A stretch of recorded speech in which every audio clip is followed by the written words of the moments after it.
troisième vidéo pour ce petit module d'introduction à la philosophie. On va réfléchir à la question, est-ce que la philosophie est une discipline abstraite?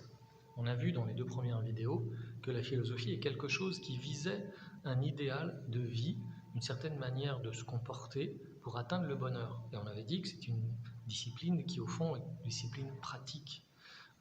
C'est vrai, mais ce n'est pas totalement vrai.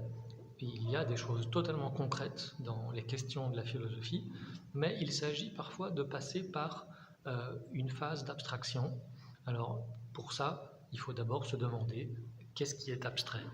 On va prendre pour ça quelques exemples. Je vous ai mis deux phrases au tableau. Qu'est-ce qu'il y a de concret et qu'est-ce qu'il y a d'abstrait dans ces phrases? Par exemple, l'herbe est verte. Est-ce que vert, ici, c'est quelque chose de concret ou d'abstrait? Pour répondre à cette question, on peut se demander où se trouve la verdure. Est-ce que c'est quelque chose qu'on peut placer dans le temps et dans l'espace? Et bien sûr, si je parle de cette herbe particulière et que je dis qu'elle est verte, vous allez me répondre que ce qui est vert, c'est l'herbe et que la verdure, elle est dans l'herbe. Mais ici, quand je dis l'herbe est verte, j'emploie une phrase générale et j'emploie des termes qui sont généraux et qui sont abstraits, qui sont ce qu'on appelle des universaux. Parce que la verdure, elle n'est pas seulement dans cette herbe-là, mais aussi elle est dans l'herbe qui est à côté, elle est dans l'arbre, elle est dans la voiture verte qui est en train de passer, elle est dans la chemise verte que tu portes. Bref, la verdure, c'est quelque chose qu'on retrouve dans pas mal d'endroits en fait, et qui n'est donc pas quelque chose de concret. En plus, quand je dis l'herbe, je ne désigne pas une herbe en particulier, mais je veux parler en fait de toutes les herbes, de l'herbe en général. Et là encore, du coup, l'herbe, c'est quelque chose qui est générique, qui est général. Donc, on voit bien en fait que même dans des phrases toutes simples, on arrive très vite à trouver des termes abstraits, des sortes de concepts universels auxquels on ne fait pas très attention d'habitude, mais qui sont pourtant présents, et le philosophe va y faire attention. Deuxième exemple, deuxième phrase, les nuages sont dans le ciel. Ok, vous allez me dire, mais c'est quand même très concret, il y a des nuages, il y a le ciel, et les nuages sont dans le ciel. Ça me semble relativement concret, mais pourtant, quand on réfléchit, si je vous demande où sont les nuages, vous allez me dire dans le ciel, où est le ciel, vous allez me dire au-dessus de ma tête, etc. Mais où est le fait d'être dans?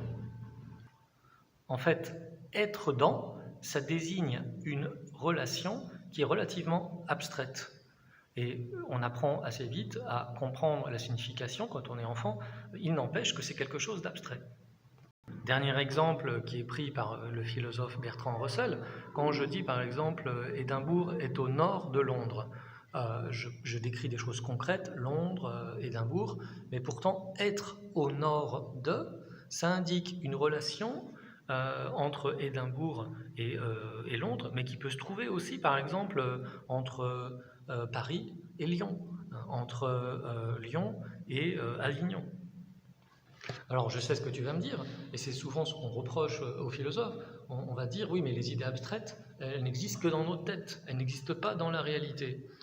C'est plus complexe que ça, parce que c'est pas parce que tu vois pas que Avignon est au sud de Lyon par exemple, qu'il n'est pas au sud, que même si personne ne voit le fait que, je sais pas, que par exemple Lyon est au sud de Paris, même si personne ne le voit, même si personne ne pense ça, il n'empêche que cette relation, être au sud de, eh bien, elle s'applique pour Paris et Lyon. Donc c'est quelque chose qui n'existe pas seulement dans notre tête, mais dans l'espace. Et ces relations, elles ne sont pas tellement dans le temps. En fait, ce qui est abstrait, c'est ce qui n'existe ni dans un temps donné, ni dans un lieu donné. On appelle ça aussi l'universel. L'universel, c'est ce qui est valide tout le temps et partout.